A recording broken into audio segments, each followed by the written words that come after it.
বাংলাদেশিরা এই ভারতবর্ষে আসছে এবং এসেই তারা বাংলায় শাসক দলের সুবাদে এই বাংলাতেই বিভিন্ন পদও পেয়ে যাচ্ছে।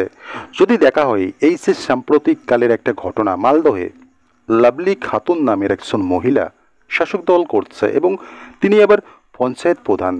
তো এই বিষয়টা সামনে আসার পর কিন্তু শাসক দলকে প্রচণ্ড রকম প্রশ্নের মুখে পড়তে হয়, তাদের বিরুদ্ধে অভিযোগ ওঠে। তাহলে কি এই সমস্ত অবৈধ নাগরিকরা, বাংলাদেশিরা শাসক দলের ছত্রছায়াতেই থাকে?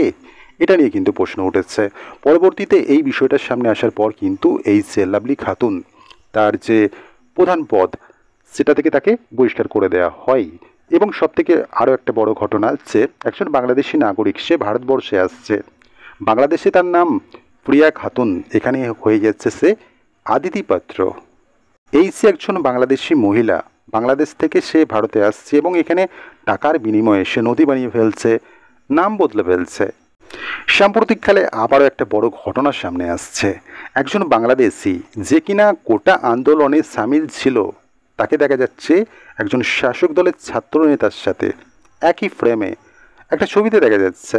ওই যে অবৈধ বাংলাদেশি, তার জন্মদিন হচ্ছে, একটা অনুষ্ঠান হচ্ছে, সেখানে ওই শাসক দলের ছাত্র নেতা সেখানে রয়েছেন, উপস্থিত রয়েছেন। এরকম একটা ছবি কিন্তু বিজেপির পক্ষ থেকে প্রকাশ্যে আনা হচ্ছে, সোশ্যাল মিডিয়ায় তুলে ধরা হচ্ছে।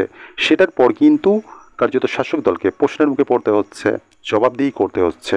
এই যে কাকদ্বীপের শাসক দলের ছাত্র নেতা দেবাশিস দাস, তিনি কিন্তু বলছেন ওই যে অবৈধ বাংলাদেশি নাগরিক লিটন দাস, যার নাম, সে কিনা কোটা আন্দোলনে সামিল হয়েছিল, আবার ভারতবর্ষে একজন শাসক দলের নেতার সাথে তার ঘনিষ্ঠ সম্পর্ক সামনে আসছে।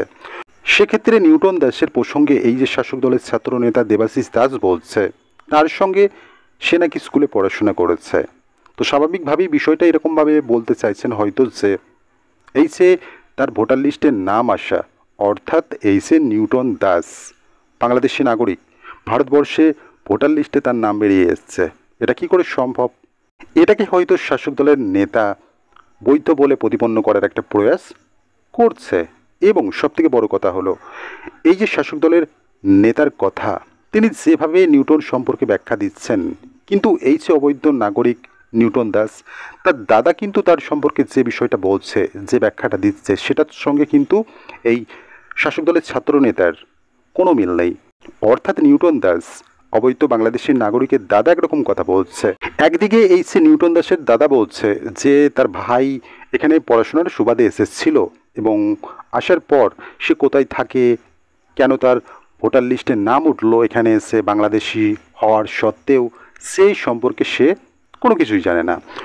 অপরদিকে কিন্তু এই যে শাসক দলের ছাত্র নেতা দেবাশিস দাস, সে কিন্তু বলছে তার সাথে পড়াশোনা করেছে এই নিউটন দাস। তো এক্ষেত্রে কিন্তু দুরকমভাবে ব্যাখ্যা দেওয়া হচ্ছে একটা ঘটনার। যদি একটা ঘটনার দুরকম ব্যাখ্যা হয়, স্বাভাবিকভাবেই সেখানে তো অবশ্যই কিছু গরমিল রয়েছে, এটা তো বলা যায়। এটা নিয়েই প্রশ্ন তুলেছে বিরোধীরা। তাদের দাবি, কিভাবে বাংলাদেশি নাগরিকরা শাসক দলের ছত্রছায়া থাকছে, শাসক দলের একজন নেতা, তার সাথে দেখা যাচ্ছে একজন অবৈধ বাংলাদেশিকে, এটা কি করে সম্ভব? তাহলে কি এই সমস্ত অবৈধ নাগরিকদের প্রশ্রয় দিচ্ছে শাসক দল, তাদের ভোটের কাজে লাগাচ্ছে?